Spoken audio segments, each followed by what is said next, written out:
Elle m'a dit « Si j'ai envie d'aller en boîte avec mon ex, j'y vais. Tu n'as pas ton mot à dire. C'est ça, la liberté. » Ce soir-là, je n'ai pas crié. Je n'ai pas supplié. J'ai juste souri. Parce qu'elle venait sans le savoir de me rendre exactement la même chose. Je m'appelle Alex, 32 ans. Lyon, quartier Mon Plaisir. 4e étage, sans ascenseur. Cuisine trop petite. Voisin du dessus persuadé que déplacer des meubles à minuit est une passion acceptable. Et jusqu'à ce vendredi-là, j'étais en couple avec Chloé depuis 2 ans. 2 ans à faire attention, à prévoir, à réparer, à être présent. Le genre d'homme pratique qu'on appelle quand il faut monter une armoire Ikea, remplir un dossier CAF, négocier avec le syndic, ou expliquer à la banque pourquoi un prélèvement est passé 2 fois. Glamour absolu, presque une affiche pour la Saint-Valentin. Ce soir-là, je voulais lui offrir une vraie soirée. Pas un truc spectaculaire, avec pétales de rose et violoniste gêné dans le salon. Non, juste un dîner simple, beau, pensé pour elle. J'étais passé chez le fromager, chez la boulangère qui m'appelait encore « jeune homme », ce qui prouvait qu'elle avait soit une excellente éducation, soit une vue fragile. J'avais acheté une bouteille de Saint-Joseph qu'on gardait pour une belle occasion. J'avais préparé un risotto aux champignons, sa salade préférée, une tarte fine aux pommes. J'avais mis la table avec 2 bougies et les verres qu'on ne sortait jamais, parce qu'ils étaient trop jolis pour tous les jours. En France, même les verres ont une hiérarchie sociale. À 19h50, tout était prêt. La playlist tournait doucement. Un jazz discret. Pas le genre qui donne envie d'ouvrir un bar à vin à Croix-Rousse. J'avais rangé les papiers, vidé le lave-vaisselle, même plié le plaid du canapé. Je m'étais dit qu'elle allait rentrer fatiguée, sourire, poser son sac, dire que ça sentait bon, peut-être m'embrasser. Enfin, ce genre de scénario naïf qu'on se raconte quand on ignore encore que la personne en face a déjà réservé sa soirée ailleurs. À 20h12, j'ai entendu la clé dans la serrure. J'ai redressé la table comme si le comité Michelin allait débarquer. La porte s'est ouverte et Chloé est entrée. Robe noire, talons, veste courte, cheveux lâchés, parfum lourd, téléphone à la main. Elle était sublime. Évidemment, la vie a ce sens de l'humour-là. Elle vous annonce une catastrophe avec un éclairage parfait. Elle a regardé la table, les bougies, les assiettes, puis moi, et elle a dit « Ah, tu as cuisiné. Pas merci.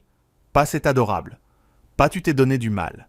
Juste « Ah, tu as cuisiné. » Le même ton que si elle avait constaté une fuite sous l'évier. J'ai répondu « Oui, je voulais qu'on passe une bonne soirée. » Elle a ouvert le frigo, pris une bouteille d'eau, bu au goulot, puis elle a reposé la bouteille, sans me regarder. Je ne peux pas, je sors. J'ai cru qu'elle plaisantait. Mal, mais qu'elle plaisantait. Tu sors où? En ville, vers Cordeliers, avec des anciens amis. Elle a dit ça trop vite. Chloé avait 3 façons de mentir. Elle parlait vite. Elle touchait ses boucles d'oreilles. Et elle faisait semblant de chercher quelque chose dans son sac. Ce soir-là, elle faisait les 3. Jackpot émotionnel. Quels anciens amis? Ai-je demandé. Calme. Elle a soupiré. Tu ne les connais pas. Et tu ne m'en as pas parlé parce que je n'ai pas besoin de déposer une demande écrite avant de sortir, Alex. Là, son téléphone a vibré sur la table. L'écran s'est allumé. Notification WhatsApp. Un prénom. Marc. Juste 4 lettres. Suffisante pour refroidir tout l'appartement, mieux qu'une fenêtre mal isolée en février. Marc, son ex, celui qu'elle décrivait comme compliqué mais pas méchant. Traduction officielle. Homme inutile avec une excellente confiance en lui, il avait cette capacité admirable à réapparaître quand tout allait bien. Comme une panne de métro un lundi matin. J'ai posé la serviette que j'avais en main. Marc sera là. Elle a enfin levé les yeux. Oui. Et alors? Alors c'est ton ex, Chloé. Tu rentres habillée pour sortir avec lui, le soir où je t'ai préparé un dîner. Et tu ne m'as rien dit. Oui, ça me dérange. Elle a eu un petit rire. Sec, presque élégant dans sa cruauté. Franchement, tu fais ton mec insécure. J'ai senti le mot tomber entre nous. Insécure. Le mot pratique. Le mot magique. celui qui transforme une limite raisonnable en défaut psychologique. J'aurais pu lui rappeler les soirées où j'avais annulé mes plans pour elle, le week-end où j'avais traversé la ville en vélo sous la pluie parce qu'elle avait oublié ses clés, les rendez-vous à la banque où j'avais joué le petit ami stable pendant qu'elle découvrait le concept de découvert autorisé. J'aurais pu faire l'inventaire complet, avec annexe et justificatif, très français, très administratif, mais je n'ai rien fait de tout ça. J'ai simplement demandé « Tu trouves normal d'aller en boîte avec ton ex sans prévenir ton mec ?» Elle a attrapé son sac, déjà agacée que je ne comprenne pas mon rôle dans la scène, celui du jaloux ridicule. Je trouve normal de faire ce que je veux. Je ne t'appartiens pas. Personne n'a dit ça. Si j'ai envie d'aller en boîte avec mon ex, j'y vais. Tu n'as pas ton mot à dire. C'est ça, la liberté. Le silence après cette phrase a été parfait, presque luxueux. Il y avait le risotto qui refroidissait, les bougies qui tremblaient, le tram qui passait au loin, et moi, debout dans ma cuisine, en train de comprendre que certaines personnes ne veulent pas être aimées. Elles veulent être servies, rassurées, pardonnées d'avance, et applaudies quand elles vous manquent de respect. J'ai hoché la tête. Tu as raison. Elle a cligné des yeux. Pardon. Tu as raison. C'est ta liberté. Elle s'attendait à une dispute, à une négociation, à ce petit théâtre où elle aurait pu me traiter de possessif avant de partir victorieuse. Mais je venais de lui retirer la scène. Et sans scène, Chloé ne savait plus très bien où poser son drame. « Bon, tant mieux », a-t-elle dit, en remettant son rouge à lèvres dans son sac. Elle a marché vers la porte, puis s'est retournée. « Ne m'attends pas. » J'ai répondu. Je n'avais pas prévu. Elle n'a pas compris. Pas encore. Elle a juste haussé les épaules. Puis la porte s'est refermée. Ses talons ont claqué dans l'escalier. 1 étage, 2 étages, 3 étages. Puis plus rien. J'ai attendu 10 secondes. Pas par hésitation, par politesse envers la fin d'une époque. Ensuite, j'ai éteint les bougies. J'ai filmé rapidement la table avec mon téléphone. Pas pour publier. Je ne suis pas influenceur en rupture. Merci bien. Juste parce que je savais que plus tard, elle réécrirait l'histoire. Et moi, j'aime les archives. J'ai sorti ma valise du placard. J'ai commencé par les documents.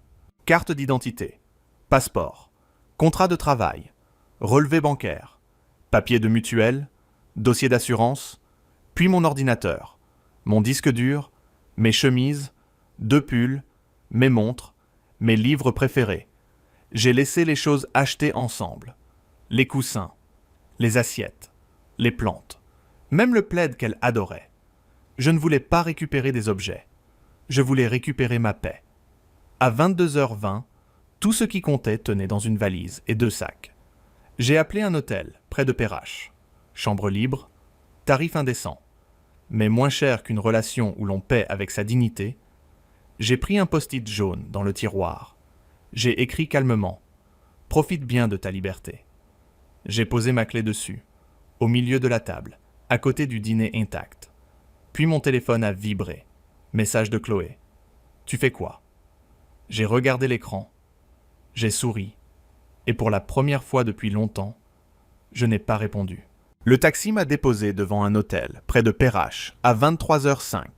Un établissement 3 étoiles, avec moquette fatiguée, réceptionniste blasé, et cette odeur de couloir qui mélange lessive industrielle et décision de vie discutable.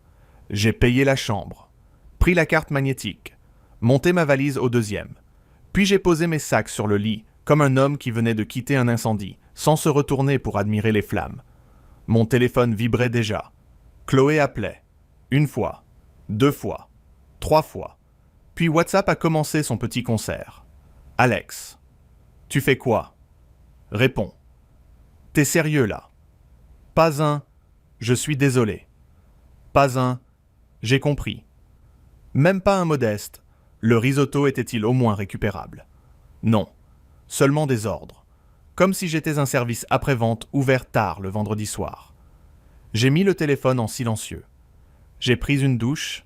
J'ai accroché ma chemise sur le dossier d'une chaise. Puis je me suis assis au bord du lit, avec le calme étrange des gens qui ont déjà pleuré dans leur tête, longtemps avant l'événement officiel. Je n'étais pas brisé, J'étais lucide. Nuance importante. Surtout quand on a fréquenté quelqu'un qui confond toujours les deux. Vers minuit 30, elle a envoyé une photo de la table.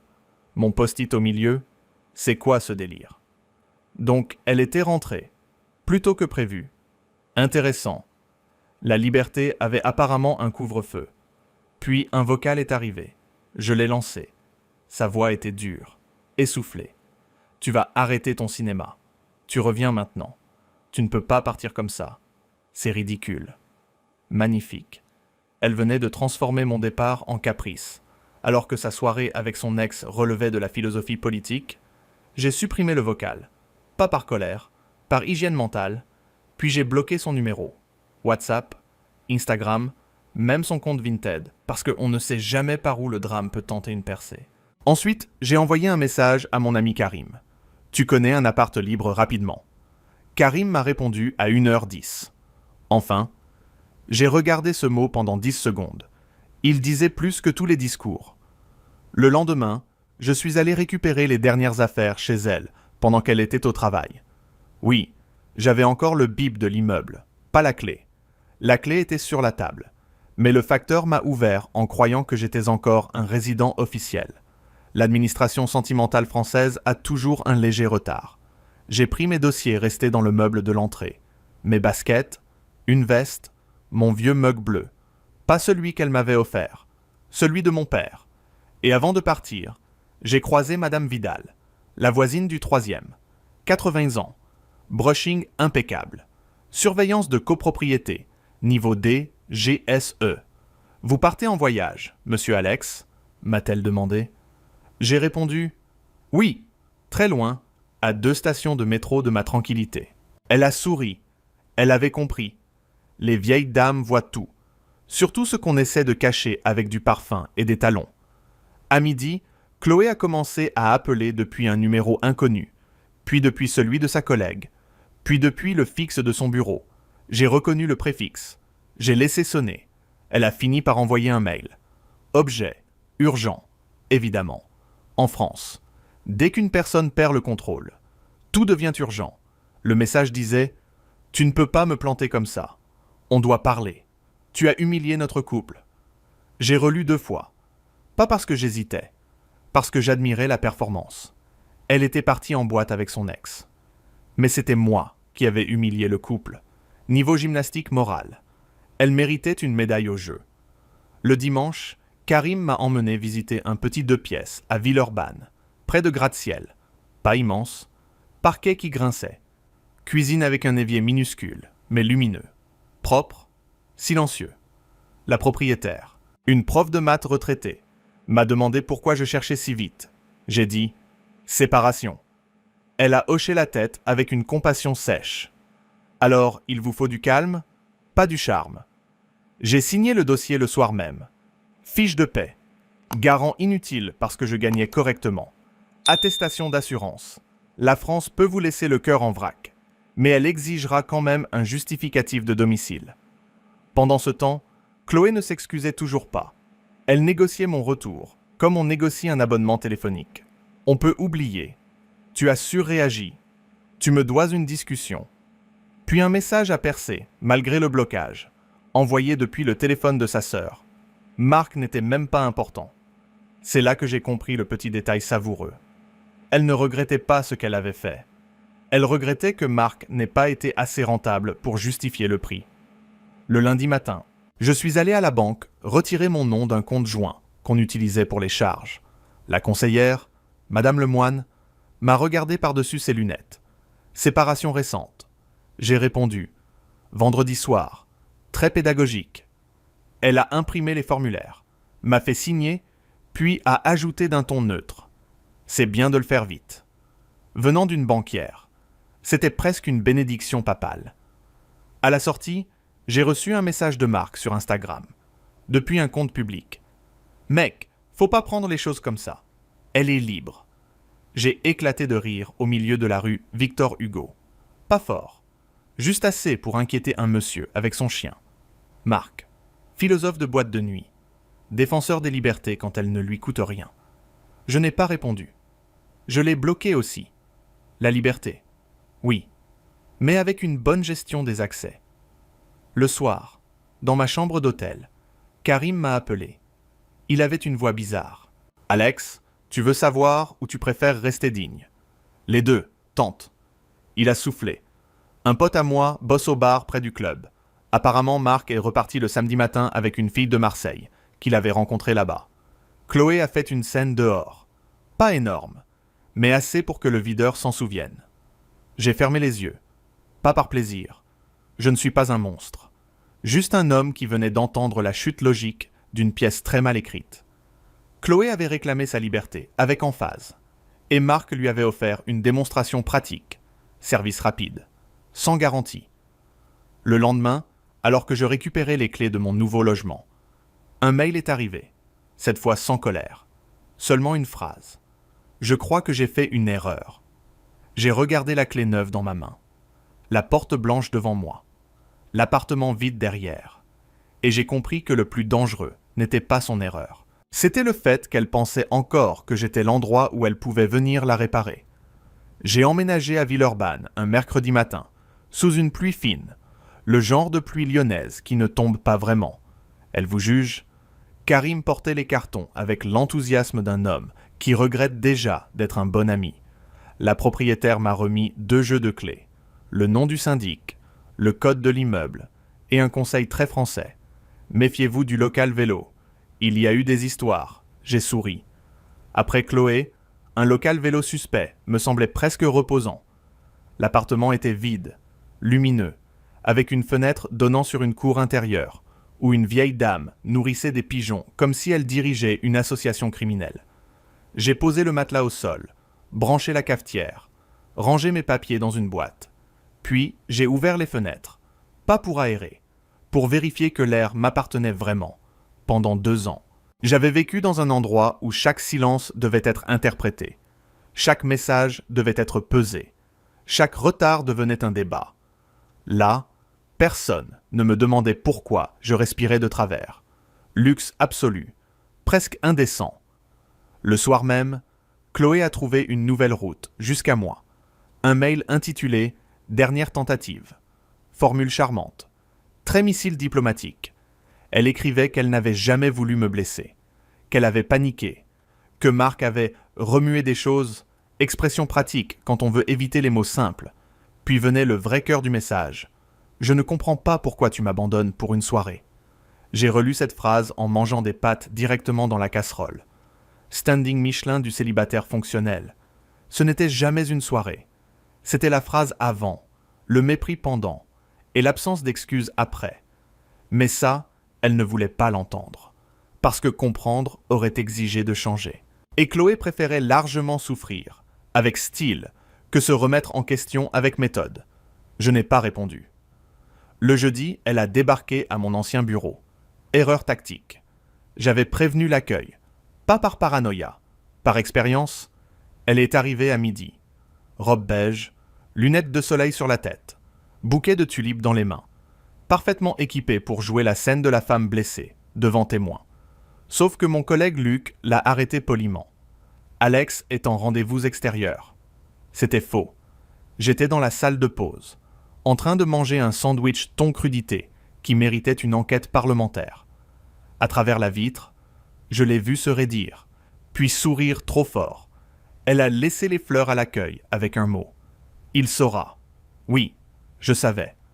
Je savais surtout que les tulipes venaient du Monoprix d'en face. Étiquette encore collée sur le papier. Tragédie à 9,99 €. À 15 h, elle a envoyé un mail à mon adresse pro. Tu préfères me faire passer pour une folle devant tes collègues.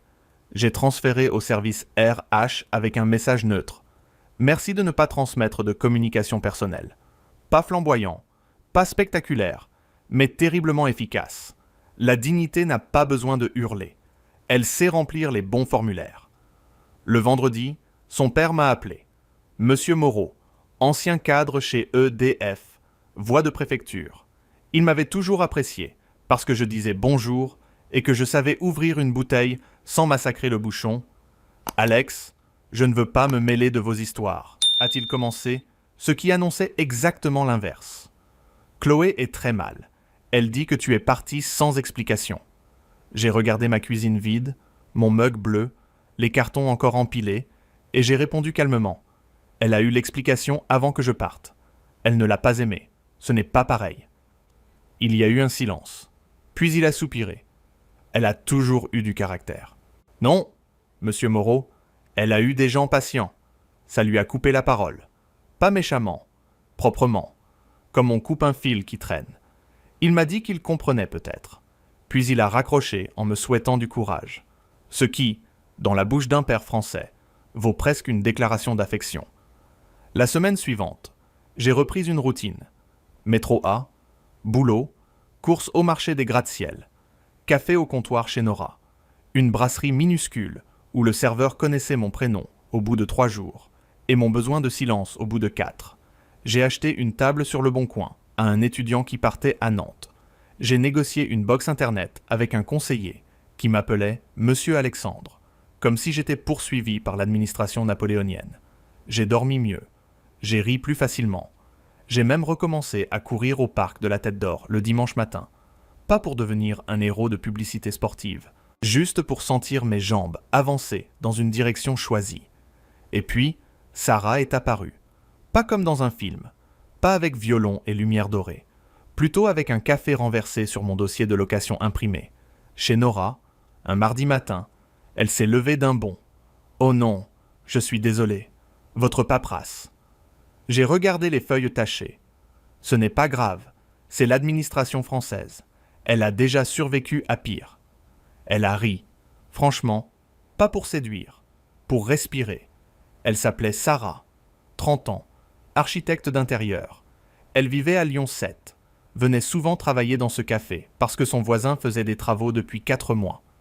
Il perce des murs qui n'existent même pas, m'a-t-elle dit. J'ai su immédiatement qu'on pouvait discuter. Les semaines ont passé. Chloé continuait par vagues. Parfois silence complet, parfois mail nocturne, un jour tendre, le lendemain accusateur. Elle écrivait « Tu m'effaces trop vite », comme si mon absence était une insulte personnelle. Puis un soir, Karim m'a envoyé une capture d'écran. Story Instagram de Marc. Il était à Marseille. Bras autour d'une fille. Légende. Toujours libre. J'ai levé les yeux au plafond. La cohérence chez cet homme était presque touchante. Le lendemain, Chloé m'a attendu devant mon immeuble. Comment avait-elle trouvé l'adresse? Mystère. Probablement une amie d'amis. Lyon est une grande ville qui adore se comporter comme un village. Elle était là, sous le porche, les traits tirés, sans talons, sans théâtre. Et pour la première fois, elle a dit « Alex, je suis désolé. » J'ai senti mon corps se tendre, parce que certaines excuses arrivent si tard qu'elles ressemblent moins à un regret qu'à une stratégie fatiguée. Elle a fait un pas vers moi.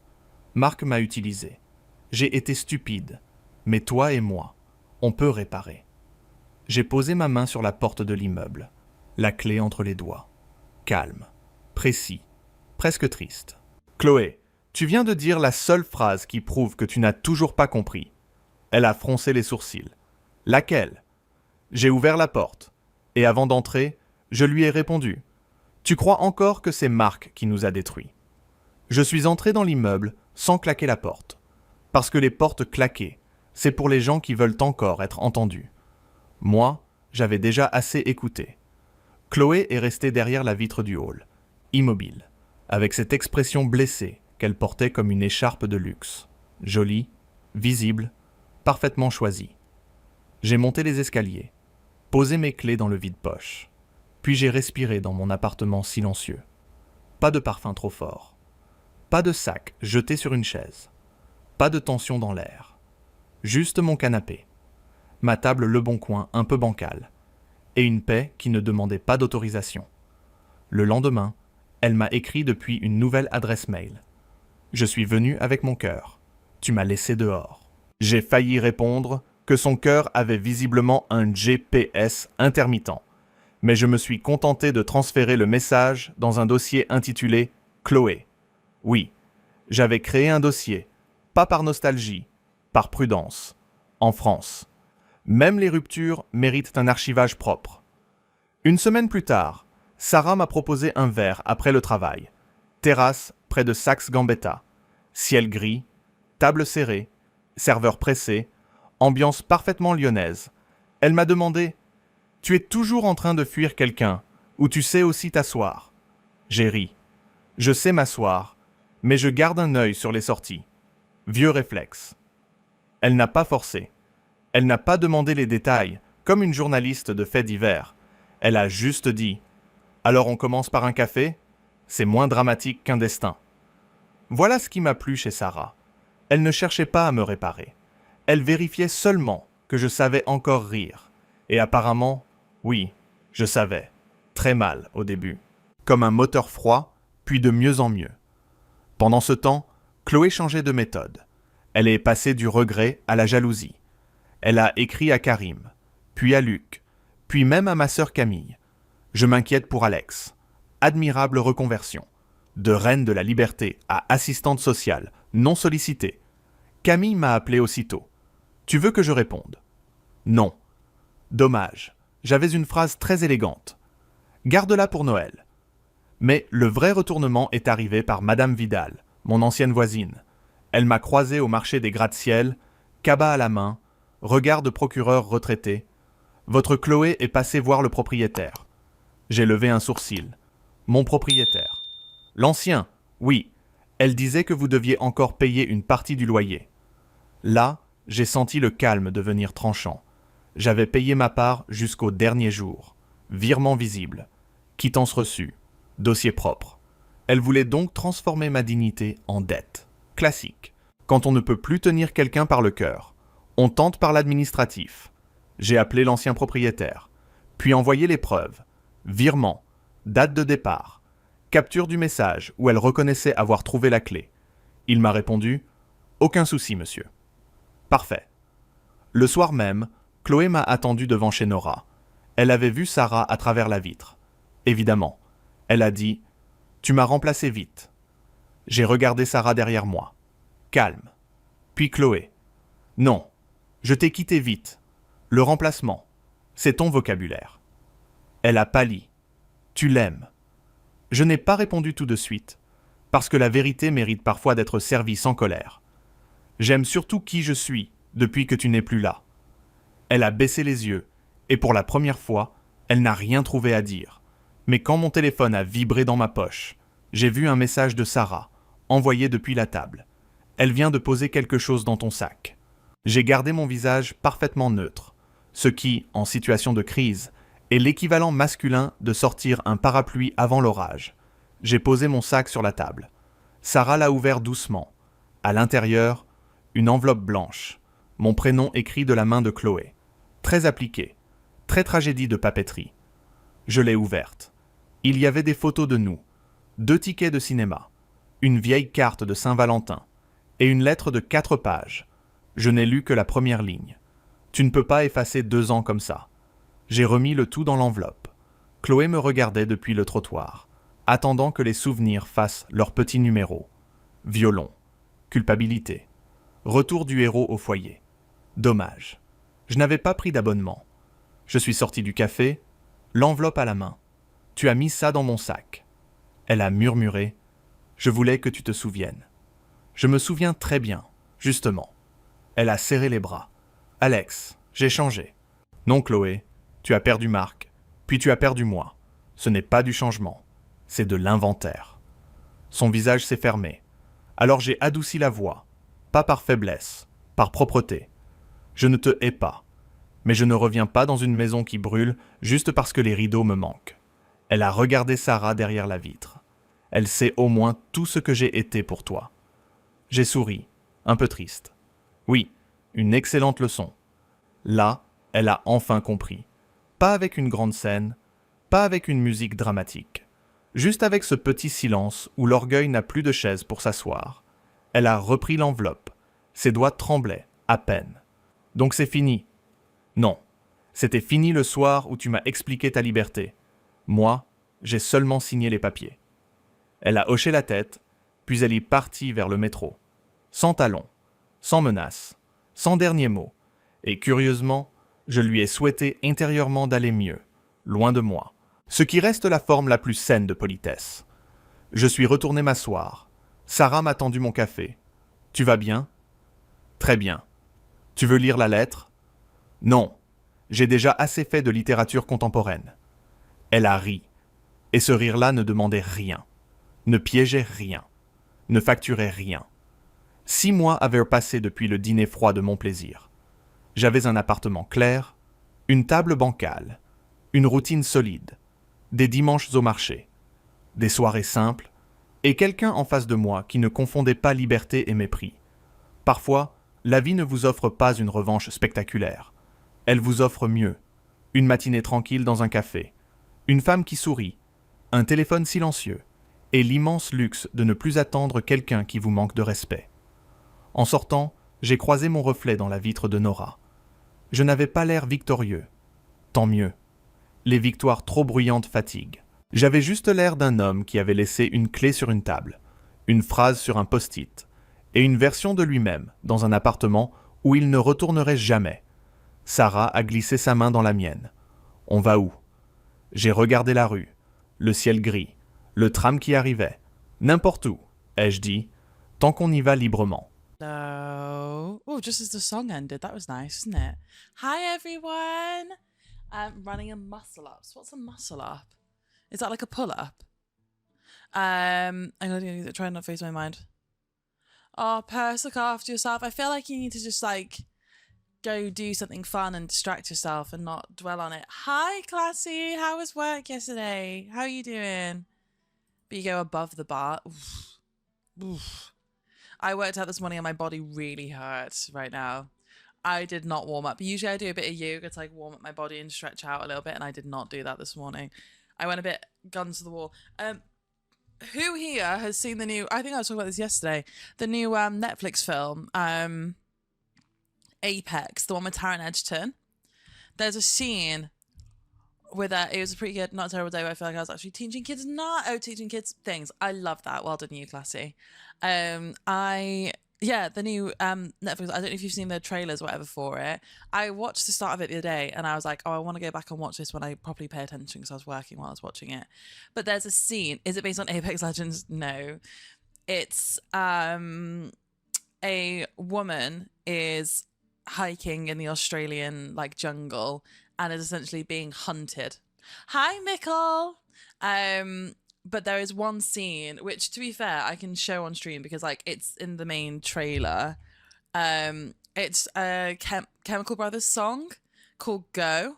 And oh my god, I've watched this like every time I see it, I was like, this song is like a hype up song. So I listened to it to work out. I listened to it to work out this morning and it powered me through so well.